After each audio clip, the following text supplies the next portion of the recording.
This video is sponsored by Skillshare. What even are tomatillos? Are they just little green tomatoes? And are they only good for making salsa verde? Only good for salsa verde? That's like looking at money and being like, what is this good for? Is it only good for exchanging for goods and services? Pfft. Salsa verde is life. And no, tomatillos are not just little green tomatoes, even though tomatillo literally means little tomato, at least etymologically speaking in Spanish. Tomatillos are from the same family as tomatoes, Solanaceae or nightshades. But that also includes potatoes and eggplant and chilies.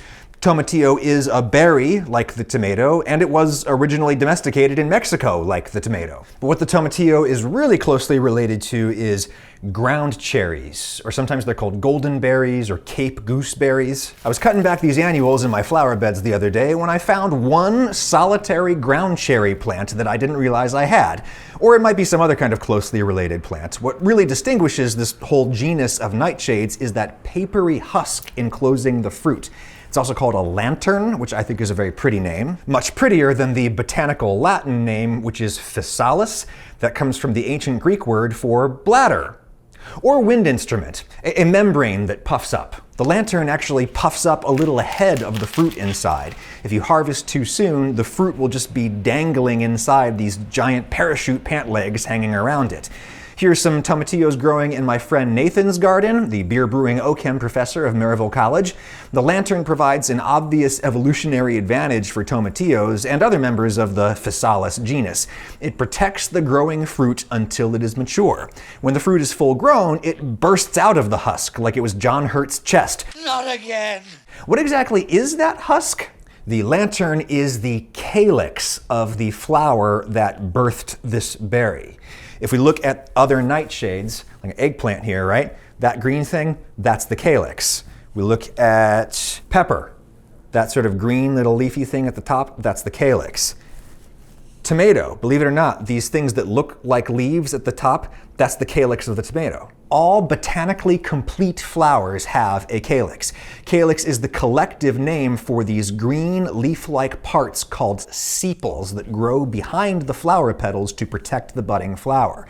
As a lot of flowers bloom, the calyx becomes kind of vestigial and it might dry up and fall away. But in some flowers, the calyx sticks around and it kind of becomes this tube that encloses the fruit as the fruit grows out of the flower. You see this in the pomegranate. The leathery skin on the pomegranate, that actually is the calyx that has in fact merged onto the fruit and grown to be part of it. You can actually see the tips of the leaves here at the end, the sepals. Pears and apples are another interesting case. They still have the calyx on them, but unlike the pomegranate, we actually eat the calyx on a pear or an apple. That's the outer layer of what we call the fruit. That's all the lantern is on a tomatillo, the calyx, the protective leaf-like parts that grow at the base of innumerable flowers.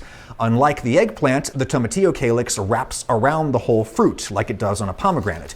But unlike the pomegranate, the calyx on a tomatillo is not attached to the fruit and is therefore easy to peel off. Reasonably easy. It tends to adhere to this sticky goo on the surface of the fruit. That sticky layer is an insect repellent that is created by the fruit. It contains these phytochemicals called withanolides that insects apparently really do not like. People say that they are bitter, or that something in this sticky substance is bitter. I don't really taste it. I don't taste anything at all, come to think of it. And from what I've read, it's not harmful at all to humans, but people say it's bitter and that you need to wash it off. Perhaps the grossness that people taste there is dirt that tends to stick to that insect-repelling layer. Very ripe tomatillos burst out of their lanterns, and thus exposed, they collect dirt like flypaper because they're sticky. So that's a good reason to wash them off before you use them. Speaking of ripeness, the really ripe ones tend to be more yellow than green. In some varieties, they're even purple. The ripe ones are juicier on the inside and softer. This one is bordering on mushy. And they have a nice mixture of acidity and sweetness. OMG, I'm dying! Nah, I'm kidding. People commonly believe that raw tomatillos are toxic.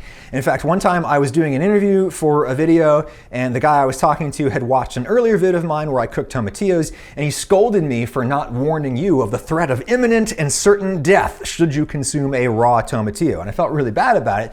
And I went home and I looked at the available scientific literature on the topic, and nah, it's not really true. All nightshades do contain some toxic alkaloids like tomatine and solanine, and they may be present in harmful amounts in the leaves and the stems and such, but remember, the fruit wants to be eaten when ripe so that we animals will disperse its seeds and help the plant spread its genetic material far and wide. It would be reproductively disadvantageous for the plant to kill the animals that eat its mature fruit. This is, of course, not to say that all fruits are safe for humans to eat. They're not, but here's a paper out of Poland where surprisingly they grow a lot of tomatillos. It is concluded that toxic compounds which would be harmful to human health were not found in tomatillo fruits. Here's a book chapter from American and Japanese scientists that also found the fruit to be perfectly safe and indeed potentially quite beneficial to human health. Certainly the really immature fruits have more of the toxic alkaloids. The fruit does not want to be eaten until it is ready for reproduction, right? But the thing is if you got one that was really underripe and had a lot of those alkaloids in it, it would taste really bitter and you wouldn't want to eat it. You'd be like, yuck, I don't want this. And so you wouldn't poison yourself with it. That's why we are evolved to be repulsed by alkaloids and to perceive them as bitter. Take, for example, solanine poisoning from green potatoes. It's a pretty rare thing to have happen because most people who eat a green potato say, yuck, this is gross, and they stop eating it. Most of the documented cases are in young children or soldiers who just kind of ate whatever they were given, and it's believed that poisoning of that kind was also much more common in times of famine when people ate bitter produce out of desperation. So yeah, I don't worry about it that much, and indeed, I think I prefer the slightly less ripe specimens that you see at the store. The ones that are still more green than they are yellow, and still pretty firm, though any tomatillo is going to be way firmer than a tomato. The inside is far more fibrous, which is why I doubt you would want to eat them raw anyway. When they're slightly less ripe, they're more acidic and more vegetal. I like that. It's kind of weak on its own, but phenomenal as a stew or sauce base. In Mexico, they'll generally roast tomatillos, maybe with some chilies and onions. I toss them with oil and then throw them under the broiler. Do they call it a grill or a broiler in Mexico? Get some beautiful color on those, and already that tastes much nicer.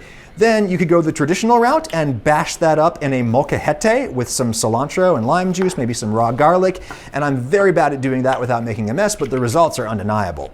Another way that they'll do it in Mexico is to boil the tomatillos, just until they're starting to go soft. You can see the skin starting to peel off there, that's a good sign.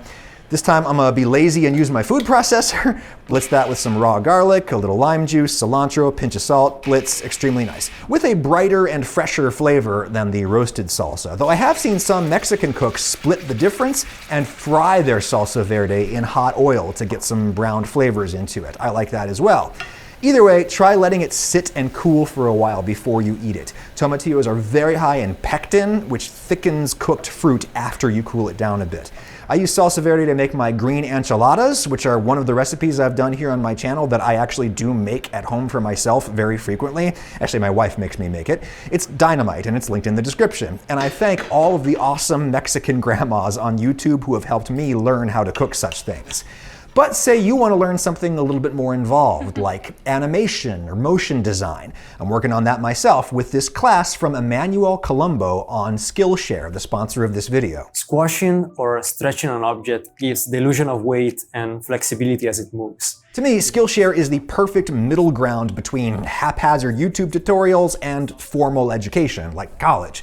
Skillshare classes are generally pretty short and to the point. You can watch them whenever on any device, but they're still pretty in-depth and they're structured. They give you homework assignments and a community to support you and give you feedback. Like I said, I'm trying to learn animation so that I can make better videos for you, but there's Skillshare classes on business and lifestyle skills, data science, writing, fine arts, tons of stuff on photography and filmmaking. Remember, I used to be on the faculty of a good university, hence the sweater.